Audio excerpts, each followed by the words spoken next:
Ya, bismillahirrahmanirrahim. Assalamualaikum warahmatullahi wabarakatuh. Waalaikumsalam warahmatullahi Ya, wabarakatuh. jadi pertama Mas Sobri, Baik, hasil Pak. uji validitas ya. Ya, hasil uji validitas itu kita pakai pertama, pakai metodenya namanya korelasi Spearman, ya. Baik, Oke, jadi ini validitas ini kita akan menguji masing-masing variabel, mulai dari X1, X2, X3 sampai variabel Y. Nah, bagaimana menentukan, jadi validitas itu kan menentukan kalau misalnya kita punya 10 pertanyaan untuk mengukur variabel pendidikan misalnya, itu apakah iya, Pak. semua pertanyaan itu valid atau ada yang nggak valid gitu kan. Baik, Pak. Nah, bagaimana cara menentukan valid atau tidak valid? Salah satu caranya hanya melihat nilai p-value atau nilai P. Ya. Nilai P, baik. Ya, jadi di sini di bawah ini tabel 41 saya bikin ada nomor itu maksudnya nomor butir pertanyaan. Jadi Mas Sobri di sini saya agak lupa-lupa ingat ya Mas Sobri ada berapa pertanyaan ya? 8 ya. Ada, iya, Untuk Pak, 8 variabel kurang lebih. X1-nya kan pendidikan, ya. Iya, Variabel pendidikan. X1 ya, variabel X1 pendidikan itu Mas Pak Sobri kan awalnya kuesionernya didesain terdiri dari 8 pertanyaan. Nah, dari 8 ini kita harus uji dulu validitasnya. Apakah semua dari 8 itu semuanya valid atau enggak. Nah, ternyata dari 8 ini yang valid cuma 4. Baik. Alasannya kenapa? Karena hanya 4 variabel inilah yang nilai P-nya atau P-value-nya lebih kecil dari Lebih kecil. alfa.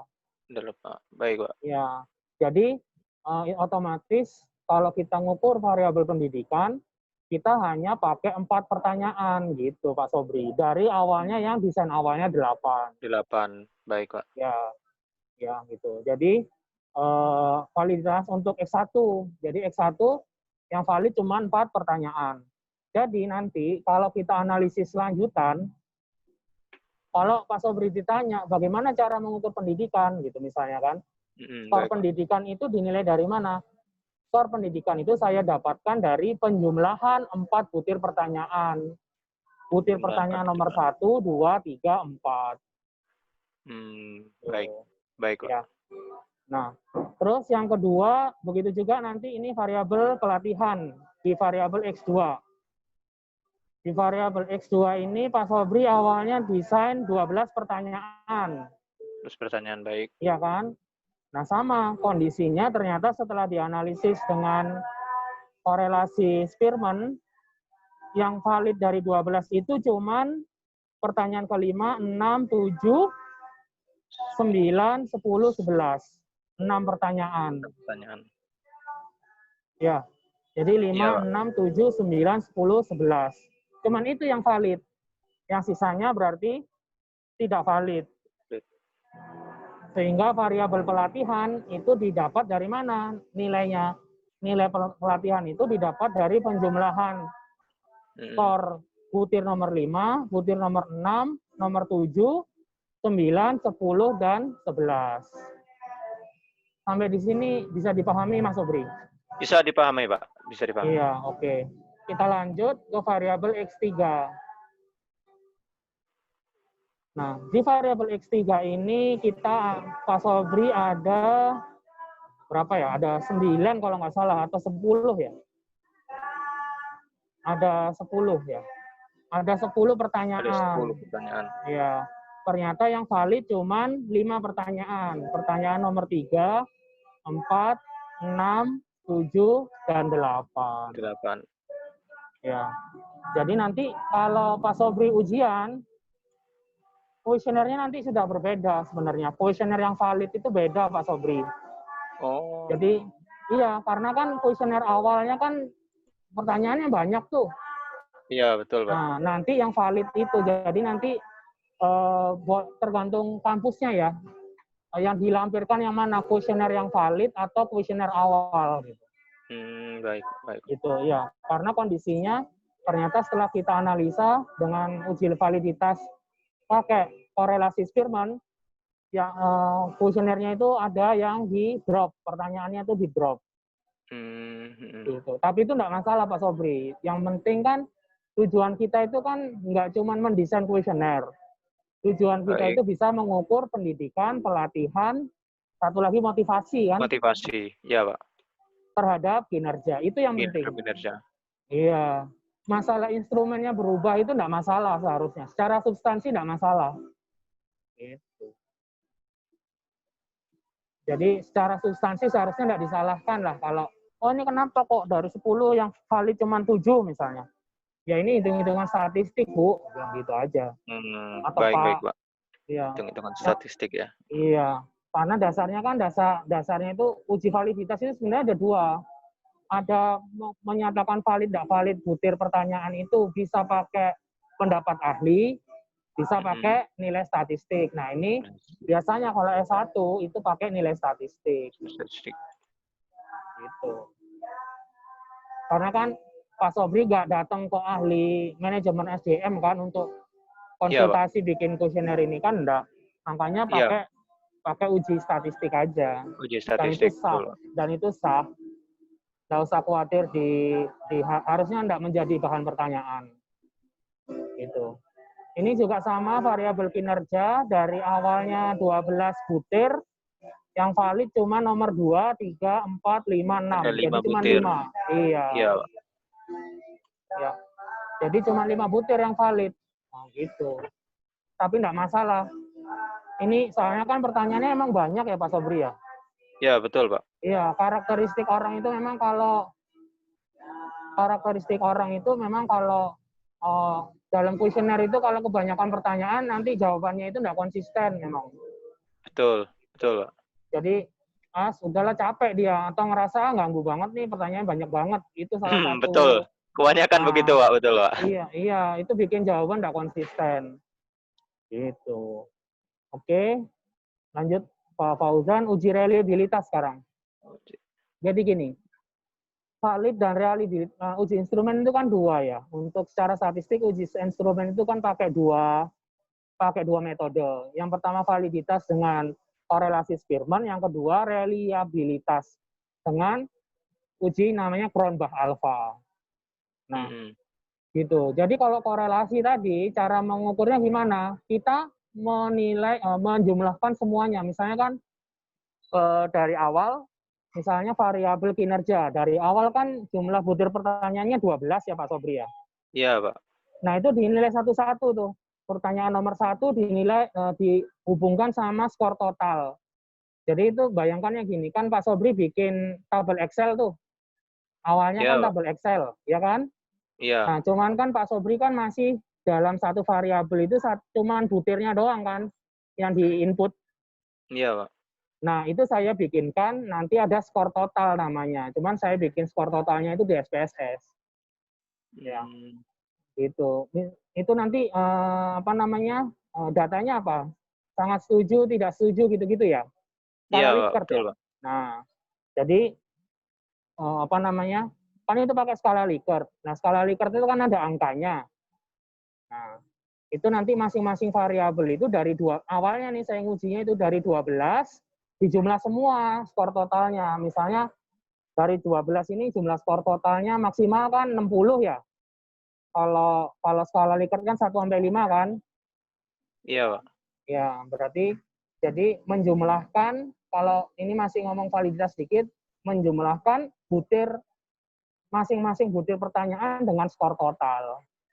Gitu. Makanya kalau di awal pendidikan itu misalnya bisa skor totalnya 60. Tapi setelah diuji validitas, nggak bisa skor totalnya 60. Karena apa? Karena butir yang valid cuma 4. Berarti skor totalnya maksimal 20. Iya, kenapa? Kalau 60 itu kan berarti kita menghitung 12. Kita anggap yang valid 12. Iya, Pak. Iya enggak?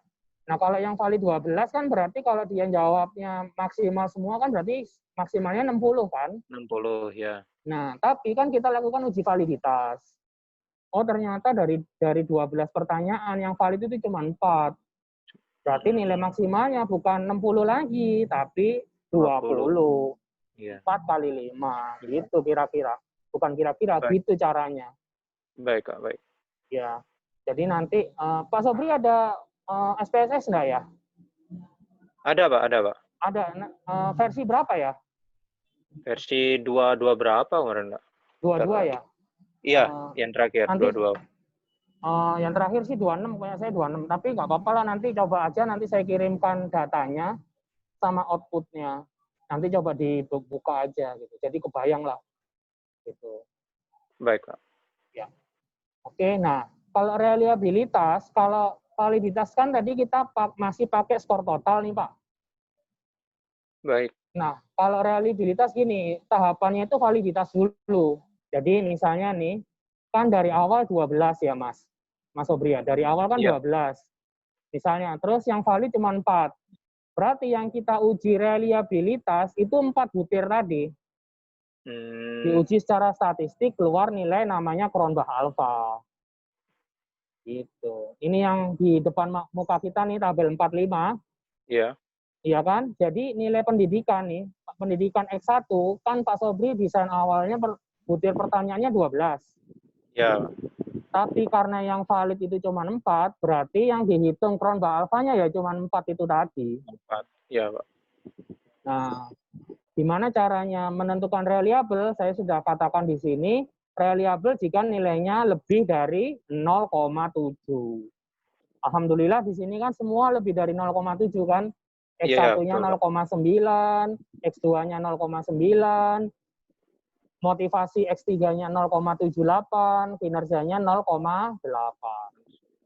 Gitu. Nah, jadi secara instrumen yang kondisinya instrumen Pak Sobri itu valid. Maksudnya valid itu gini.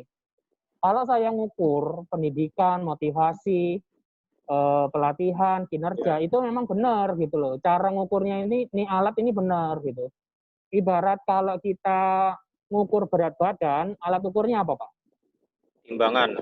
Timbangan. Nah, karena kita kan ngukur namanya pendidikan, pelatihan, motivasi ini kan tidak ada alat ukur yang pasti ya.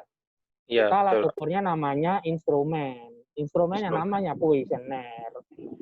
Jadi kita pakai logika yang sama. Jadi timbangan itu kan harus ditera kan, harus distandarisasi lah. Betul. Nah, jadi andaikan misalnya berat badan saya 80 ya memang benar-benar 80 timbangannya. Timbangannya ini enggak ngaco gitu loh. Kalau timbangannya ngaco kan otomatis berat badan saya juga yang aslinya 80 bisa lebih tinggi, bisa lebih rendah kan? Iya, betul. Itu kenapa kita perlu namanya uji instrumen. Karena kita ingin memastikan instrumen yang saya desain ini memang benar gitu loh. Benar-benar pas. Kalau dia ngomong pendidikannya tinggi atau misalnya skor pendidikannya 20 ya memang itu kondisinya realnya memang segitu. Gitu Pak. Baik, Ada baik, pertanyaan nggak Pak kira-kira Pak? Sampai di sini udah cukup paham sih, Pak. Ya, oke. Sekarang kita masuk ke sudah nih.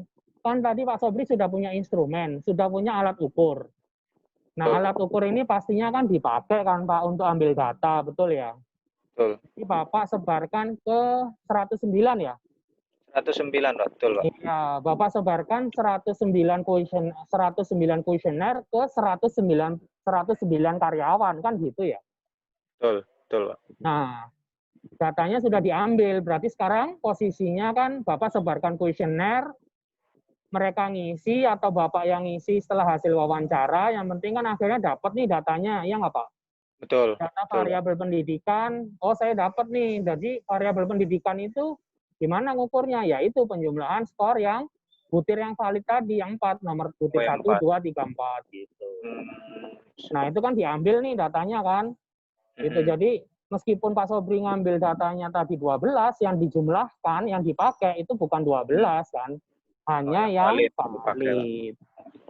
Nah, dari skor total masing-masing variabel, karena datanya ini skalanya numerik parametrik, jadi parametrik itu, Pak Sobri sudah paham parametrik itu apa? Belum, Pak. Belum, Pak. Nah, gini, di statistik, dalam ilmu besar statistik, itu pada dasarnya data itu ada dua bagian besar. Yang satu namanya parametrik atau data numerik. Itu datanya Pak Sobri ini namanya data parametrik ini. Oh, Kenapa? parametrik. Karena kan saya tadi bilang, salah satu ciri data parametrik itu ada rasio namanya interval. Data Pak Sobri ini pendidikan tadi, itu kan misalnya dia terdiri dari 4 ya, 4 butir pertanyaan ya Pak? Iya, betul Pak. Nah, masing-masing butir pertanyaan ini kan ada opsi. Misalnya sangat tidak setuju, opsi Ya, 1, betul. opsi 2, tidak setuju, opsi 3 ragu-ragu, opsi 4 setuju, opsi 5 sangat setuju, kan Sangat gitu ya. setuju. Betul, betul. Nah, dari masing-masing opsi ini ada nilainya kan. Misalnya Iya, sangat betul. tidak setuju ditulis nilainya 1. Tapi nanti sangat setuju ditulis nilai maksimal 5 kan gitu. Iya, betul. Nah, datanya Pak Sobri ini namanya data interval. Karena apa? Karena variabel pendidikan itu punya interval nilai terkecil sampai nilai tertinggi. Ya berarti kalau ngomongin pendidikan, karena butir pertanyaannya 4, berarti nilai minimalnya itu 4. Kalau dia sangat tidak setuju terus kan 4 nilainya. 1, 1, 1 kali 4. Betul. Nah, nilai maksimalnya 20. 5, 5, 5, 5 kali 4, 20. 4, 20. Ya. Nah, karena saya lupa tadi yang valid berapa, nanti Pak Sobri pelajari sendiri. Jadi itu datanya namanya interval. Ya, Jadi Pak. pendidikan itu ada interval nilai terkecil sampai nilai terbesar.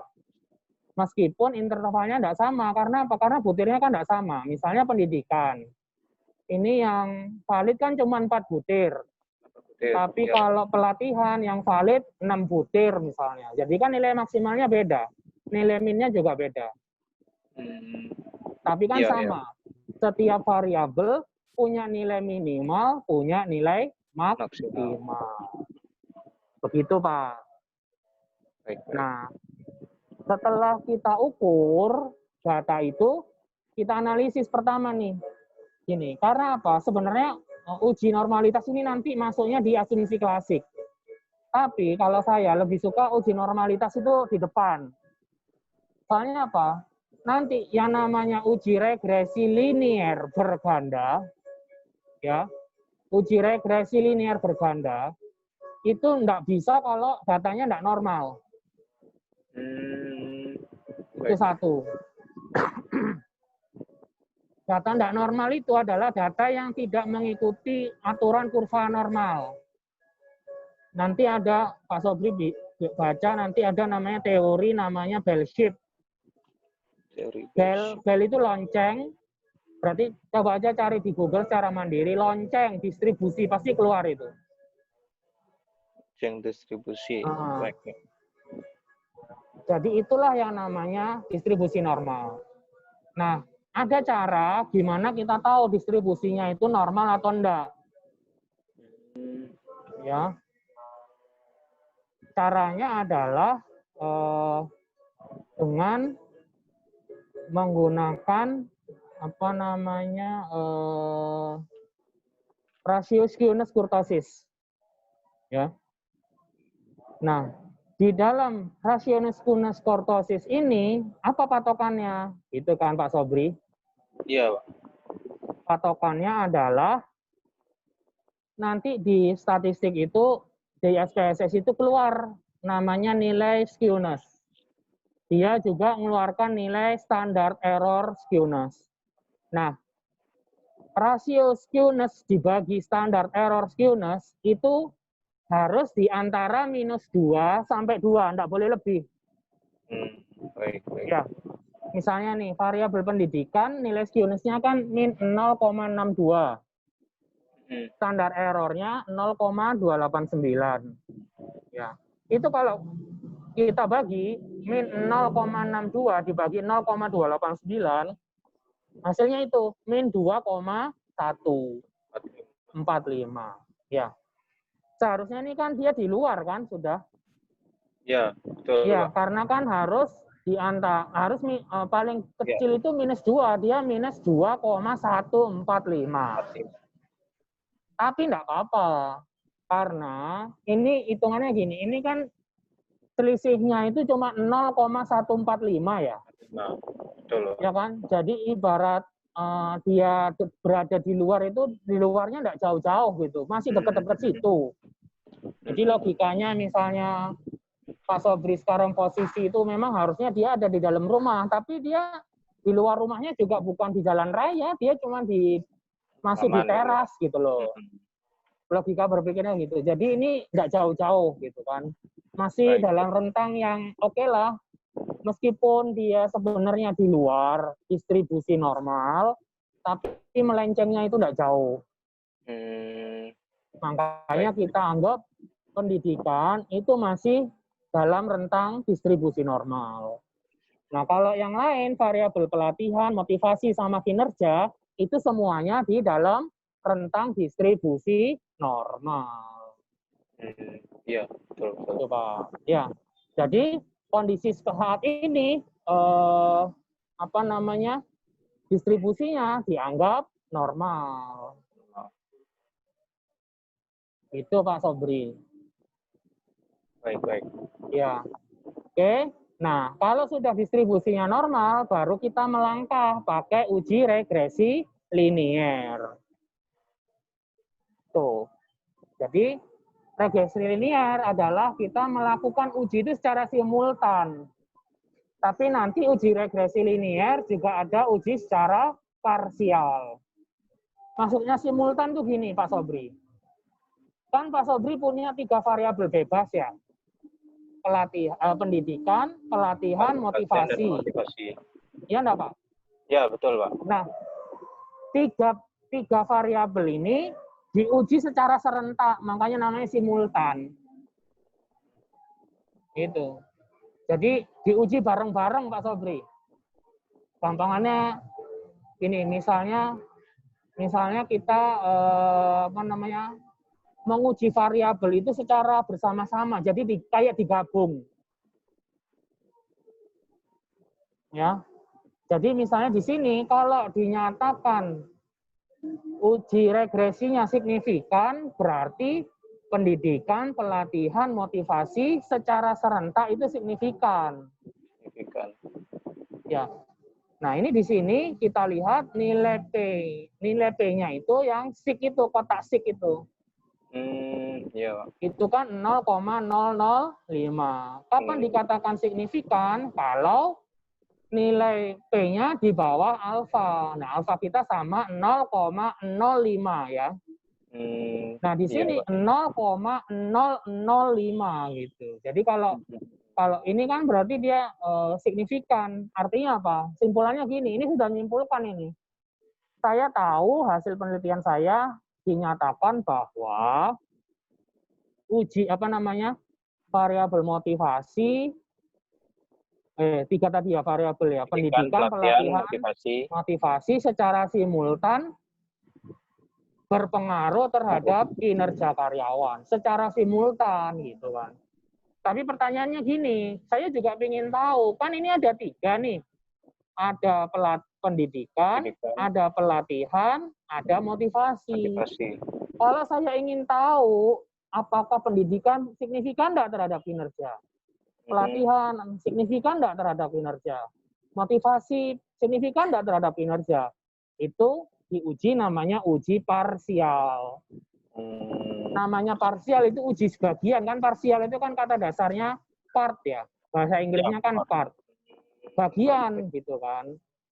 Nah sama, kalau tadi uji regresi yang dilihat adalah nilai p-value hasil uji F, kalau parsial nilai p-value hasil uji T.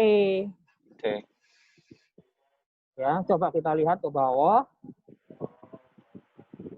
Nah, ini kan ada tadi, kalau tadi Pak Sobri lihat, di tabel yang uji F, itu enggak ada T-nya, yang ada F. Ya, ada F, betul. Betul, Pak. Ini sekarang T. Ya. Berarti regresi itu melakukan uji statistik itu 2 dia, sekaligus, soalnya pakai SPSS. Jadi enak ngerjakannya. Ya, jadi dari SPSS, di aplikasi ini kalau kita sudah minta dia untuk menguji regresi linier secara berganda, dia lakukan 2 uji sekaligus. Bahkan banyak uji sebenarnya, tapi yang kita pakai 2 aja. Dia bisa menguji uji F, dia bisa menguji uji T. Nah, uji F itu untuk menguji secara simultan, uji T itu menguji secara parsial. Ya. Oke, oke, oke. Nah, Baik, baik. dari sini kan ketahuan nih Pak, nilai SIG-nya ya. Nah, nilai pelatihan itu SIG-nya kan 0,002. Itu signifikan Pak. Baik. Nah, tapi motivasi dan pendidikan 0,9. Dua-duanya kan 0,9. Iya enggak, Pak? Iya, betul, Pak. Betul. Nah, berarti ini enggak signifikan. Iya, iya. Ya, makanya ini Pak Fauzan, kalau maaf ya, saya juga banyak kelemahan. Jadi, kalau tujuannya itu mengeluarkan model, itu memang harus berulang-ulang uji parsialnya, diulang lagi gitu. Tujuannya apa? Biar kita mengeluarkan model itu hanya yang signifikan soalnya yang dikeluarkan. Tapi sepertinya di Bumi Putra tidak sampai mengeluarkan model, makanya uji simultannya cuma sekali. Gitu. Tapi ya, di sini jadi, udah selesai. Ya, jadi memang nggak mesti ada uji kedua gitu, Pak Rizky. Iya, betul. Ya, mohon maaf nih saya. Jadi nanti Pak Pak Sobri yang uji simultan kedua, ketiga nanti nggak usah ditulis aja di bab 4, nggak apa-apa. Yang penting saya sudah mengeluarkan. Gitu. Karena itu memang tidak masuk pembahasan sih di daratan uji di Bumi Putra. Iya. Berarti enggak sampai mengeluarkan model ya, Pak? Iya, betul. Iya, berarti ini sebatas uji hipotesa. Gitu. Hipotesanya ya sudah terbukti kan bahwa memang pendidikan, pelatihan, dan motivasi berpengaruh terhadap kinerja. Hipotesanya kan mesti itu. Satunya atau hipotesa alternatifnya.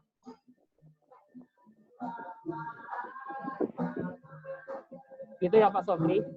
Baik, Pak. Baik, Pak. Ya. Okay. Nah, jadi secara simultan, 3 variabel itu berpengaruh signifikan. Tapi, kalau kita lihat satu persatu, jadi dibedah satu persatu, ternyata dari 3 ini yang signifikan hanya pelatihan. Pelatihan. Iya. Kok bisa ya? Kalau kita bedah, hanya pelatihan yang signifikan. Tapi secara simultan, kok bisa semuanya sama-sama? Ya itulah enaknya kita melakukan uji multivariat. Gitu. Seperti itu kira-kira gambaran besarnya. Jadi ibarat orang nih, misalnya nih ada 3 orang gotong balok bambu. Itu ya. Kan itu kalau 3 orang kan berarti kekuatannya kan digabung jadi satu sehingga baloknya bisa terangkat. Tapi memang di antara 3 ini kan kekuatannya tidak sama nih Pak. Betul. Ada yang keker banget, jadi dia ngangkatnya itu kuat. Ada yang memang agak kecil badannya, sehingga dia daya angkatnya juga lemah. Nah, tapi karena bersama-sama, si balok ini bisa terangkat. Gitu.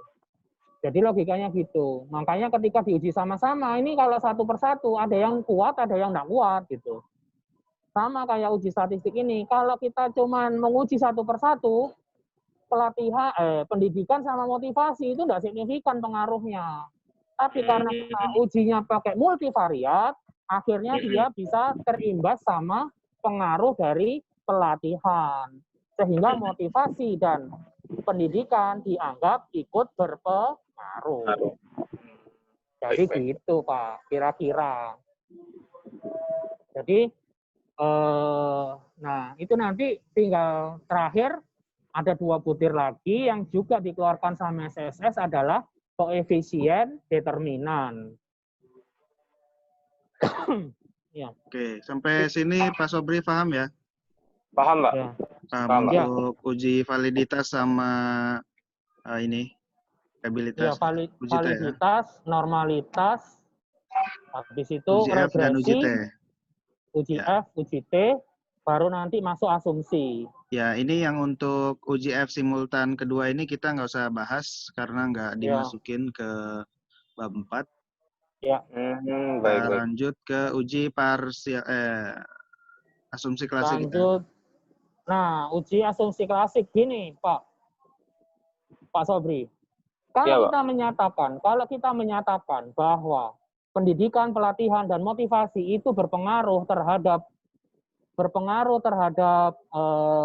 kinerja, pernyataan ini nih punya namanya asumsi-asumsi. Dan itu uji statistik parametrik itu penuh dengan asumsi.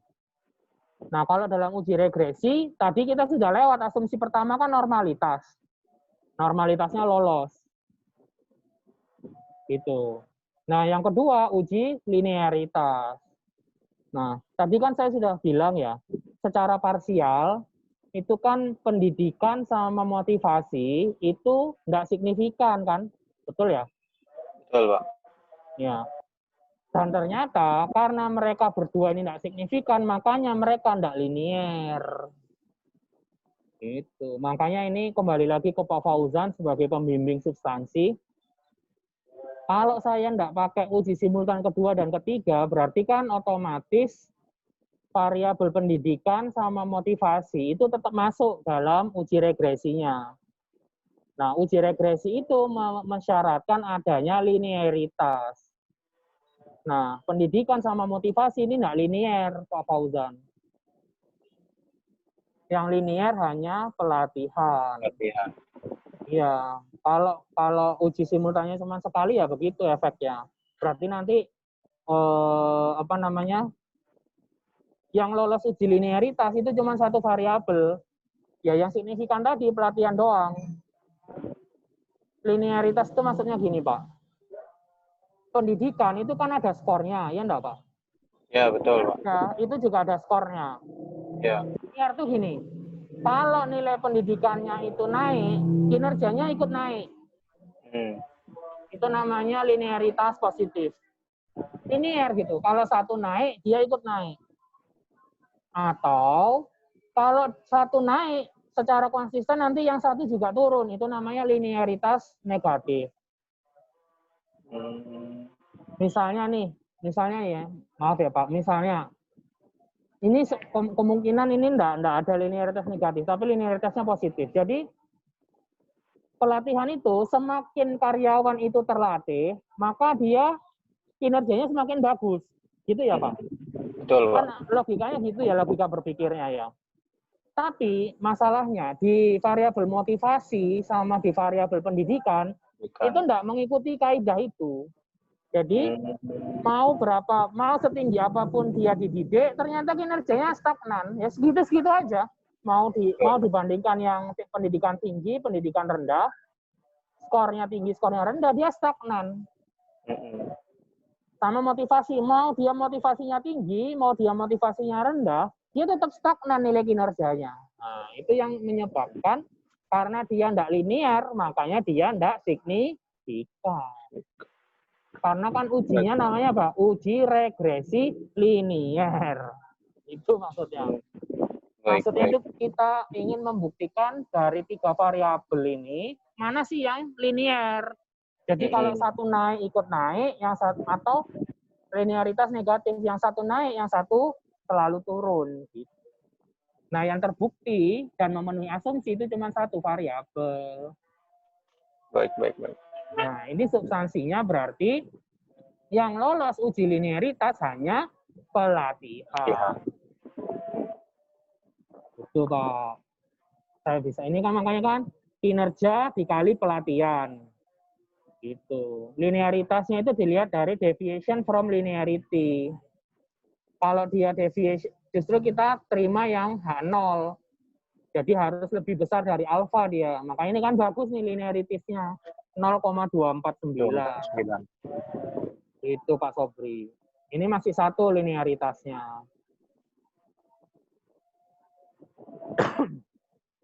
Gimana Pak? Baik Pak. Cukup memahami sampai sini Pak. Ya, oke. Terus yang kedua namanya multiko. Nah ini kita akan melihat nilai toleransi sama VIF. Nah ini alhamdulillah punya Pak Sobri juga bagus nilainya. Toleransinya itu 1, VIF-nya juga 1 kayaknya. Coba ke bawah. Ya nih, ya kan ada toleransi, ada VIF. Nah, ini dua-duanya nilainya 1. Berarti memang nanti ini tidak ada masalah multikolinearitasnya. Kenapa? Karena tolerance ini dia ada multiko kalau nilainya kurang dari 0,1. Nah, ini kan nilainya 1. Ya, betul. Sedangkan VIF, dia dianggap ada multikolinearitas kalau nilainya lebih dari 10. Ya, ya, ya. Itu, Pak. Bisa dipahami, Pak?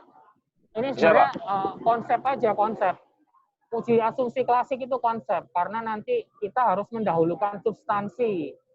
Apalagi dalam kaitannya ini cuma uji hipotesa. Kecuali kalau kita pengen bikin model, ini memang harus diperhatikan secara ketat ya. Itu. Jadi kalau secara uji hipotesa ya sudahlah, misalnya tak kayak tadi itu uji linearitasnya ternyata yang linear cuma pelatihan, pendidikan sama motivasi, enggak ya enggak apa-apa, enggak harus dirubah modelnya, enggak harus diulang penelitiannya, atau enggak harus diuji lagi di populasi yang berbeda, enggak perlu, enggak sampai segitunya lah. Yang penting kan mahasiswa bisa memahami, oh memang saya sudah membuktikan kebenaran dari teori yang menyatakan pendidikan, pelatihan, dan motivasi itu berpengaruh terhadap kinerja. Nah, namanya penelitian levelnya skripsi, saya tidak ngeremehkan ya, tapi memang skripsi itu kan punya banyak keterbatasan-keterbatasan. Ya akhirnya pembuktiannya itu tidak sekuat kalau misalnya di jurnal ilmiah, atau pembuktiannya di level S2 bikin tesis, atau bahkan level S3 bikin disertasi. Pembuktiannya tidak sekuat di level-level itu. Tapi minimal kan uji hipotesisnya sudah terbukti. Jadi nanti ya ibaratnya uji asumsi itu aksesoris lah. Kalau dibuat skripsi ya, ada memenuhi semua alhamdulillah, tidak ada itu juga tidak terlalu masalah sebenarnya. Yang penting hipotesanya benar. Dan satu doang sebenarnya yang harus dijadikan patokan, makanya uji asumsi klasik normalitas itu selalu saya taruh depan. Yaitu tadi masalahnya, harus normal distribusinya. Dan alhamdulillah punya Pak Sobri normal semua kan? Ya, Pak. Ya, gitu Pak. Oke, kita berlanjut ke uji asumsi klasik yang berikutnya, heteroskedastisitas. Nah, ini kita ngelihatnya pakai scatter plot. Di bawahnya kayaknya Pak Fauzan. Nah, scatter plot. Ini ngelihatnya gimana? Ini kan dibagi 4 ya, Pak? Ya, dibagi 4. Nah, hasil pembagian ini kan ada ruangan-ruangan 4 ya. Itu namanya kuadran. Ya. Nah, kita lihat di sini. Ini kan titiknya nyebar ya. Di kuadran 1 ada titiknya, kuadran 2 ada titiknya, kuadran 3 ada titiknya, kuadran 4 ada titiknya. Kuadran, di semua kuadran itu ada titiknya kan, Pak? Betul. Nanti memang ada nanti hasil uji asumsi klasik itu nanti titiknya itu ngumpul doang di kuadran 1 sama 4 misalnya. Atau kok di atas doang di kuadran 1 sama 2. Ini punya Pak Sobri itu kuadrannya nyebar. Titiknya ini nyebar. Nah, kalau kondisi nyebar seperti ini berarti tidak ada masalah. Sama nggak ada masalah heteroskedastisitas. Gitu. Jadi bebas. Jadi memenuhi uji asumsi. Misalnya apa? Dia titiknya nyebar. Nanti ada Bapak kalau baca lagi ada yang masalah itu gimana? Kalau titiknya ngumpul di satu. Jadi tidak semua kuadran itu ada titiknya. Itu namanya pola spesifik. Nah ini kan tidak ada pola spesifiknya ya nyebar. Ya, kita anggap nyebar gitu aja udah. Gitu. Jadi asumsinya memenuhi tadi linearitas doang kan yang nggak memenuhi apa namanya heteroskedastisitasnya memenuhi, terus apa namanya multikonya memenuhi. Nah sekarang yang terakhir autokorelasi. Autokorelasi mungkin agak ke bawah. Nah uji autokorelasi itu sebenarnya Pak, itu kalau kita harus pakai uji autokorelasi itu kalau pengukurannya itu berulang. Misalnya gini, Pak Sobri ini kan ngukurnya cuma satu waktu, toh. Betul. Dari 109 responden, ini kan cuma diukur sekali. Istilahnya itu namanya observasional dengan metode cross-seksional. Jadi Pak Sobri observasi ada 109 karyawan. Itu cuma sekali observasinya kan. Betul, Pak. Nah, tapi nanti di level lagi, lain level itu ada nanti. Itu ngukurnya itu nggak cuma sekali, tapi bisa 2 kali. Jadi pengukuran berulang. Misalnya pre-test, post-test. Pernah dengar nggak? Pernah, Pak. Pernah. Nah, pengukuran berulang itu paling gampang lihat. Ada orang dites kan, ada UTS. Diuji 1 kali. Nanti diuji lagi kan berikutnya pakai UAS. Nah, ini kan mahasiswa harus menjalani 2 kali pengukuran kan. Pengukuran UTS sama pengukuran UAS. Nah, itu. Nah, kalau 2 kali pengukuran gini biasanya terjadi autokorelasi. Nah, tapi karena Pak Sobri cuman ngukurnya sekali, itu nggak usah diuji pun kita sudah yakin bahwa pasti bebas autokorelasi. Mau buktinya ya sudah. Ada pembuktiannya, ada. Jadi, nah, kita melihat nilai Durbin-Watson namanya. Nilai Durbin-Watson ini itu nilai yang dikeluarkan sama SPSS. Durbin-Watsonnya Pak Sobri 1,876. Nah, kita bikin bagannya. Ada nilai DL, ada nilai DU. Dua-dua nilai ini itu ada tabelnya, Pak. Jadi Pak Sobri, saya ada tabelnya, tapi sudah di format EndNote. Jadi kalau nggak ada EndNote nggak bisa dibuka itu PDF-nya. Ini jeleknya. Gitu. Tapi Bapak cari di internet ada. Makanya nanti saya kasih referensi di bawah. Baik, Pak. Baik. Nah, jadi ini di model summary di tabel yang paling atas itu kan ada nilai Durbin-Watson 1,876. Iya, Pak. Nah, kita lihat di bawahnya. Di bawahnya itu karena Pak Sobri itu N-nya 69. Oh ya, N-nya jadi 69 ya. N-nya 69, K-nya 1, maka kita lihat nilai DU-nya itu 1,5, nilai DU-nya 1,639. Di bawah, maaf Pak Fauzan, agak ke bawah sedikit. Nah, nilai Bapak ini kan 1,876. Iya, betul, Pak. Ya, sesuai tabel yang tadi. Nilai DU itu 1,58, nilai DL 1,63. Itu sebelah kiri. Sebelah kanan itu juga ada. Gimana caranya? Yang sebelah kanan dalam 2,3 ini didapat dari mana? 4 dikurangi 1,6 itu hasilnya 2,3. Oh, iya. Ini 2,4 ini hasilnya dari mana? 4 dikurangi 1,58 itu hasilnya 2,41. Baik. Ya, jadi kan ini suka main sepak bola enggak, Pak? Main futsal ya, Pak? Main futsal. Nah, ini kayak tiang gawang. Garis yang dalam ini kayak tiang gawang. Jadi kita harus masukkan bola itu di dalam. Jadi nilai autokorelasinya, nilai Durbin-Watsonnya itu harus di dalam. Makanya karena dia di dalam tiang dalam itu, makanya dianggap gol. Makanya tidak ada autokorelasi. Itu Pak Bro. Baik, Pak. Iya. Ya. Itu. Nah, ini persamaan regresinya tadi nggak usah ya berarti Pak Fauzan ya. Karena nggak ada tujuannya kan. Kalau Ini untuk nanti, regresi sebetulnya dimasukkan juga. Nah, persamaannya ini kalau uji parsialnya cuma sekali berarti yang nggak signifikan nggak dibikin model harusnya. Kalau saya ya pemahaman saya gitu. Tapi enggak apa-apa dijelaskan aja. Oke, kita jelaskan ke bawah aja Pak, langsung.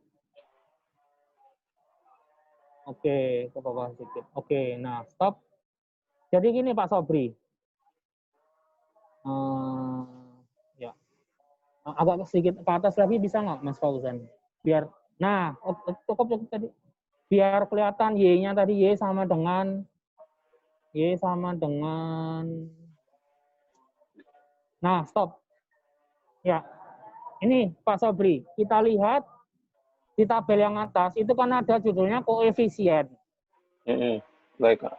Nah, di koefisien itu kan ada nilai model sama unstandardized B. Unstandardized B. Nah, di dalam kolom ini, inilah yang namanya model.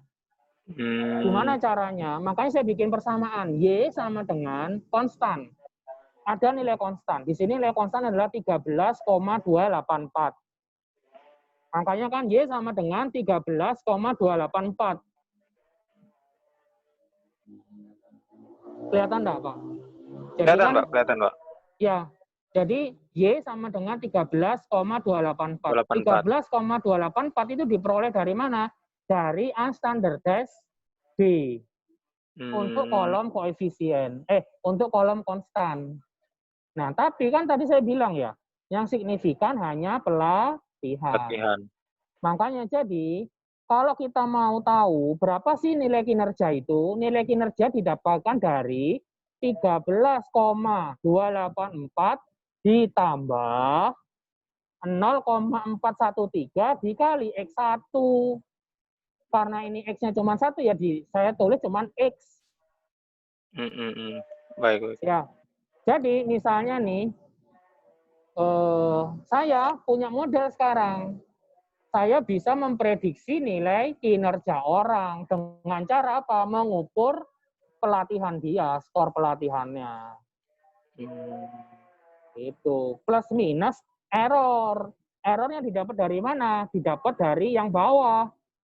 Standard error of the estimate 1,74209. Itu saya singkat jadi 1,742. Jadi ini namanya permodelan. Dan saya enggak tahu ya kalau di Bumi Putra dibutuhkan apa enggak. Seharusnya kalau dibutuhkan sampai sini uji parsialnya harus semua signifikan.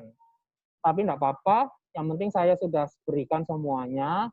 Nanti tinggal dibimbing lagi sama pembimbing substansi. Kalau saya kan pembimbing statistik aja. Gitu. Baik, Pak. Itu secara substansi berarti kita bisa memprediksi nilai kinerja berdasarkan nilai pelatihan. Itu, Pak. Ya. Jadi itu nanti bisa dibaca sendiri. Nah, sekarang koefisien determinasi itu melihat nilai R-square. Koefisien determinasi. Nah, di sini kan ada model summary R-square, ya enggak, Pak? Iya, betul, Pak. Nah, itu kan di bawahnya ada nilai itu. Oh ya, di SPSS kalau titik terus 181, di depan titik itu 0. 0, iya. Dia enggak mengeluarkan 0, enggak mengeluarkan. Jadi titik 181. Itu artinya R-square-nya 0,181. Nah, 0,181 ini kalau dijadikan persentase 18,1 itu. Jadi kita bisa menyatakan bahwa saya kan punya model nih, Pak. Model saya kan pelatihan tadi, pelatihan berpengaruh terhadap kinerja. Nah, saya juga bisa memperkirakan pengaruh pelatihan terhadap kinerja karyawan itu 18,1%. 18,1%. Nah, ini sebenarnya hitungannya rendah. Itu hitungannya rendah karena nanti ada dalam kondisi tertentu itu bisa lebih dari 50%, bisa lebih dari 60%. Nah, kalau saya menganggap ini adalah keterbatasan penelitian. Keterbatasan penelitian itu bukan kesalahan loh, Pak. Keterbatasan itu ya karena banyak macam-macam. Karena saya misalnya nih, sampelnya enggak homogen, karena misalnya proses pengambilan datanya ada bias. Ini kuesionernya yang ngisi Bapak apa orangnya? Orangnya, Pak. Yang ngisi kuesioner, Pak. Itu salah satu bias itu namanya tapi itu levelnya S3 biasanya. Ada namanya bias informasi. Nah, ini salah satu bentuk bias informasi karena dia ngisi sendiri. Kadang-kadang orang juga ngisi itu seenaknya. Saya tak isi sangat setuju semua. Ini ya, impact-nya. Ini hasilnya nih kayak gini salah satu contohnya. Makanya nanti ditulis di saran, harusnya ditulis di saran. seharusnya kalau yang namanya ngukur kinerja, jangan orang yang ngukur kinerjanya ya, karena dia ngukur kinerja seolah-olah ya pasti bagus lah kinerja saya. Gitu. Itu Betul. namanya bias. Gimana caranya? Ya nanti kalau misalnya kita mau melakukan penelitian seperti ini lagi, yang isi kinerja siapa? Orang atasannya. Misalnya staff, Oh, ya. staff Betul. ini jangan diukur kinerja berdasarkan penilaian si karyawan. Tapi yang memasukkan nilai kinerja itu atasan satu level di atas. Misalnya dari staff ada koordinator. Nah, koordinator ini yang kita wawancara untuk mengukur kinerja staffnya. Misalnya koordinator, Baik, baik. gimana cara ngukur kinerjanya? Biar objektif, ya jangan koordinator, disuruh ngukur kinerja diri sendiri. Atasnya koordinator, supervisor misalnya. Kita minta supervisor ngukur kinerja si koordinator. Begitu juga nanti misalnya supervisor, yang ngukur jangan supervisor, tapi yang ngukur manajer atau general manager gitu. Baik, Itu baik, satu contoh ya, nanti itu bisalah didiskusikan. Tapi prinsipnya yang penting uji hipotesanya sudah benar. Karena kan baik. tujuan utama Bapak kan uji hipotesa. Ya, betul, Pak. Nah, ini cuma sampingan-sampingan aja. Dan ini seharusnya tidak dipermasalahkan ya. Ya karena itu kalau Bapak mau secara jujur mengakui ini ada keterbatasan penelitian. Kok saya bilang keterbatasan ya? Instrumennya udah valid, hipotesanya sudah benar, tapi memang pengaruhnya kecil, cuma 18%. Karena keterbatasan. Batasan. Itu. Nah, kalau saya sih tidak akan saya suruh ngulang penelitiannya. Saya sudah bisa maklum lah. Namanya juga skripsi. Itu, Baik, Pak. baik. Kan ini awalnya Pak Sobri datanya ini 120 ya. Iya, Pak. 120 120 itu Anda, enggak Pak. normal. Saya enggak normal, saya sampai curhat sama Pak Fauzan. Ini susah nih Pak Fauzan, enggak bisa pakai regresi, terus akhirnya pakai logistik. Logistik saya bikinkan lagi, ternyata harus direvisi, harus linear. Akhirnya kan dikepras kan dari 120, kita pakai cuma 69. Itu Pak Sobri. Baik, baik, Pak. Iya, jadi kita menyatakan bahwa besarnya pengaruh pelatihan terhadap kinerja ya secara simultan sama. Besarnya pengaruh pelatihan, motivasi sama pendidikan itu cuma 18%. 19%. Ya, itu namanya koefisien determinasi. Determinasi. Pak Rizky, sebentar, ini yang diujikan ini yang 69 apa yang 109 ya? 69. Oh, bukan 109 ya? Bukan, yang 109 yang logistik. Oh, kemarin saran dari Pak pembimbing Suranto. materinya itu yang 109, Pak Rizky. Yang 109 berarti yang logistik, Pak Iya. Fauzan. Iya. Itu sudah kan? Sudah. Itu sudah, berarti dijelaskan 2 kali. Tidak apa-apa pakai logistik. Makanya saya juga kaget, oh ini berarti yang 69 ini. Oh, Karena tadi kan ketemu N. Berarti yang ini yang 69 ya? Iya, ini yang Makanya 69. saya ini kok baru ini sadar ini 69 ternyata. Kalau yang 109 itu yang di logistik. Data ininya belum ada ya. Sebentar. Hasilnya yang hasil logistik. Ya, sebentar. Saya pause dulu. Datanya 109. Kalau datanya 109 itu enggak bisa pakai linear. Soalnya apa? Enggak normal semua kan. Saya kan tadi bilang normal itu ketika antara -2 sampai 2 kan. Nah, iya, ini Bapak baik, lihat. Minusnya berapa? 3, -6, -8 malah. Ini yang namanya enggak normal. Kalau tadi kan -2,145. Iya, itu Pak. masih tipis. Masih enak ngomongnya. Nah, kalau sudah 3 ini udah jauh. Apalagi -8. Iya. Nggak bisa kita paksakan. Kemarin tuh hasilnya 120. Pakai 120 aja itu juga nggak bisa dipaksakan. Terus terang kalau secara statistik saya sudah menolak dengan tegas. Nggak bisa kalau data nggak normal, itu dipaksakan pakai regresi linear, itu nggak bisa. Kenapa? Saya tadi bilang, datanya Pak Sobri itu, kalau 109, itu mayoritas ngisinya itu dinilai maksimal semua. Jadi skornya juga skor tertinggi semua, pendidikannya tertinggi, pelatihan tertinggi.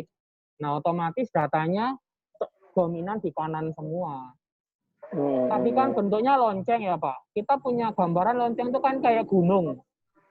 Harusnya nilai tengah yang paling banyak. Ini enggak, yang paling banyak di Pak Sobri itu nilai maksimal. Sehingga datanya itu kayak naik ke puncak gitu datanya. Kayak data segitiga gitu, naik gitu datanya. Nggak bisa kayak gunung yang kanan kiri ada kakinya sama panjangnya. Itu ketahuannya dari skewness-nya ini. Baik. Itu. Kalau tadi misalnya data pendidikan skornya berapa itu kan langsung dianalisis. Nah, kalau ini ada transformasi data dulu. Ya, yang tadi kan datanya awalnya itu kan numerik sebenarnya kan. Iya, Pak. Nah, ada nilai minimal, ada nilai maksimal. Tapi karena datanya enggak, distribusinya enggak normal, kita rubah jadi kategori. Gimana mengkategorikannya? Dari nilai itu kita akan bikin kategori. Kalau nilainya tinggi, di atas cut off, itu dianggap baik. Kalau nilainya di bawah cut off, dikatakan kurang baik.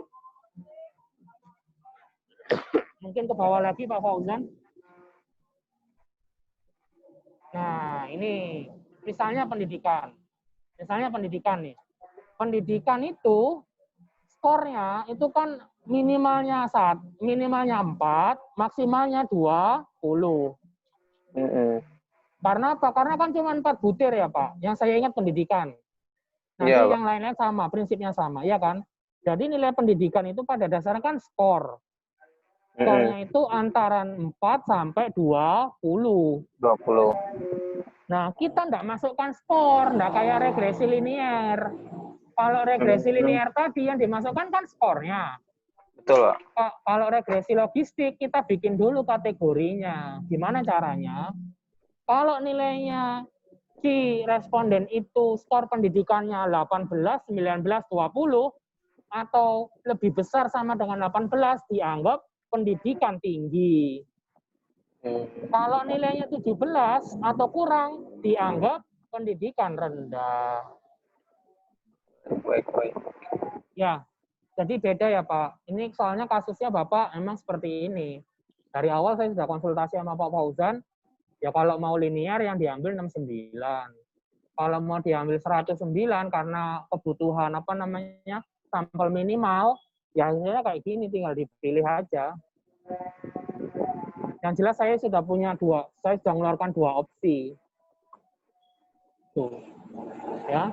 Jadi pelatihan juga gitu, pelatihan baik kalau nilainya lebih dari 28 atau nilainya 28 atau lebih.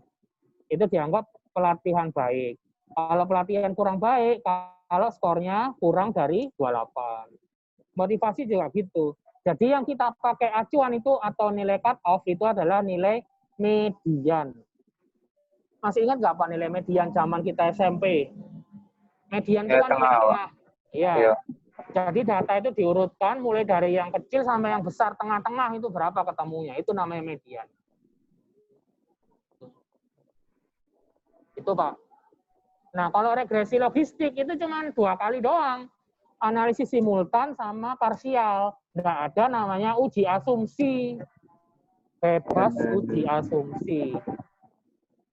Nah ini kita lihat, yang dilihat modelnya itu step 1 model 0,000. Dan kesimpulannya sama. Pelatihan, motivasi, pendidikan berpengaruh terhadap kinerja.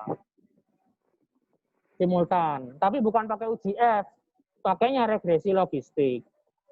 Kalau regresi linier namanya pakai uji F. Itu Pak.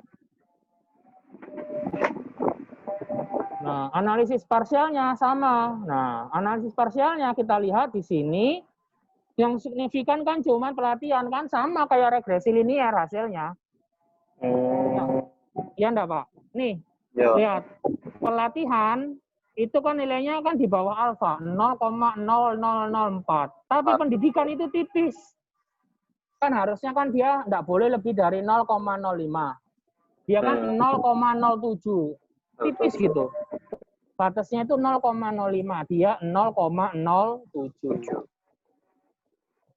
Sama motivasi. Nah, kalau motivasi ini benar-benar nggak signifikan karena dia jauh 0,2 kan. Iya.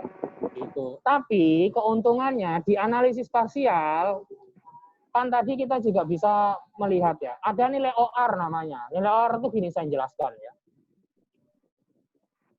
Kita punya kondisi, ada orang itu kan ada yang pendidikan tinggi, ada yang pendidikan rendah, ya enggak Pak? Betul. Ya. Pendidikan tinggi, kapan dia dikatakan pendidikan tinggi? Kalau kita pakai kuesioner, dia nilainya 18 atau lebih. Itu berarti dia pendidikannya tergolong tinggi. Nah, kinerja juga sama. Ada kinerja yang baik, ada yang kinerja kurang baik.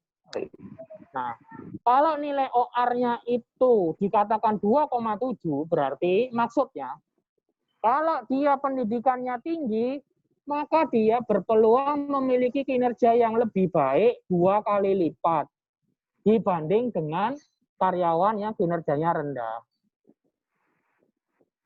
Jadi gini, ada karyawan, yang satu pendidikannya tinggi, yang satu pendidikannya rendah. Nah, dari 2 karyawan ini, karyawan yang pendidikannya tinggi itu kinerjanya 2 kali lipat lebih baik dibandingkan karyawan yang pendidikannya rendah. Nangkep enggak? Baik, Pak. Nangkap, Pak. Nah itu. Jadi gini, semakin dia signifikan, semakin nilai P-nya itu kecil, maka OR-nya akan semakin besar. Coba kita lihat ke atas lagi sedikit tabelnya. Tabel parsial. Nah, lihat. Ini kan ada nilai P, ada nilai OR. Lihat. 0,07 sama 0,004 lebih kecil mana? Lebih kecil 0,004. Nah, makanya OR-nya pelatihan itu lebih besar daripada OR-nya pendidikan. Pendidikan. Ya, motivasi itu kan gede banget T-nya, 0,2. Makanya dia OR-nya juga kecil, cuman 1,9. Itu Pak Bro. Baik, Ya. Pak. Baik. Jadi kan dari sini kita bisa tahu bahwa dari 3 variabel, sebenarnya yang berpengaruh itu cuma 2 kan secara parsial, pelatihan sama pendidikan. Dari 2 ini, yang gede yang mana pengaruhnya? Yang gede adalah pengaruh pelatihan. Soalnya apa? Selain nilai P-nya lebih kecil, OR-nya juga lebih besar.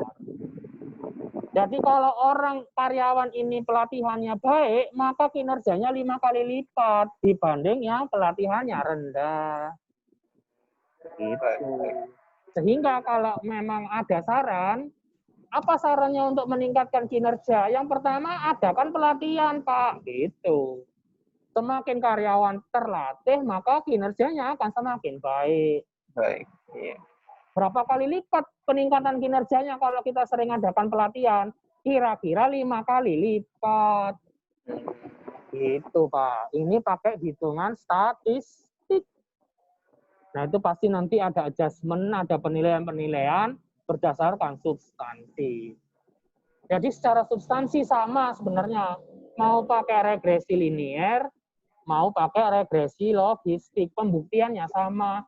Bahwa pelatihan, pendidikan, dan motivasi berpengaruh terhadap kinerja. Baik. Cuman di sini, kalau di regresi logistik kan ada koefisien determinan ya. Di regresi logistik juga ada. Tapi kalau tadi kan R². Nah, kalau ini pakai pseudo R². Cuman itu yang bisa dikatakan, tapi lebih bagus. Kalau pakai linear tadi kan pengaruhnya cuma 18%. Iya, betul, Pak. Kalau logistik pengaruhnya 43,1. Gitu. Jadi pembuktiannya itu. Jadi kalau menurut saya lebih bagus logistik. Soalnya apa? R²-nya lebih tinggi yang logistik. Meskipun pseudo ya. Pseudo itu palsu. Ya, bukan palsu sih. Apa ya? Samar. Bahasa Indonesianya apa ya? Pseudo. Bahasa Latin itu. Pseudo R². Gitu, Pak. Baik. Gitu, Pak Fauzan. Baik, baik, baik. Oke, Pak Sobri, itu sudah jelas ya. Jadi ada 2 analisis ini. Baik, Jadi baik, Pak. coba tinggal nanti dikonsultasikan saja. Kalau Ya, seandainya di pembimbing materinya Pak Suranto bilang kayak logistik, ya berarti yang dimasukkan logistik. Tapi kalau Baik, Pak. seandainya, berarti kalau yang logistik yang 109 yang dipakai responden. Nah, kalau dari kata Pak Suranto bilang, ya wis yang 69 aja berarti yang sudah diuji regresi linear. Regresi linear. Baik. Nah, itu aja pilihannya tapi gitu. secara substansi sama lah. Sama Ya, lah. enggak beda jomplang lah. Jomplangnya itu enggak jauh gitu loh. Iya, iya.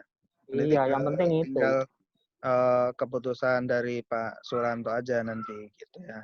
Sobri ya. Baik. Tapi Baik, sejauh Pak. ini paham ya Pak Sobri ya? Paham, Pak. Paham, Pak. Ya, Sudah nih, mudah Pak. lah ya. Ya. Oke. Baik. Baik, Ya, terima kasih Pak Rizky penjelasannya ya untuk hasil sama-sama. analisisnya. Ya, Dan Pak Sobri juga ya belajar lagi. Baik, Pak. Nanti Baik. Mohon bimbingannya, tinggal Pak. konsultasi aja bisa ke saya, nanti kalau mau ke Pak Rizky juga bisa nanti. Baik, Pak. Selamat malam semuanya ya. ya, Selamat malam, Pak. Terima malam. kasih banyak, Pak. Terima kasih. Assalamualaikum. Waalaikumsalam warahmatullahi wabarakatuh. Oke. Mungkin ada pertanyaan apa ini? Langsung stop aja ya.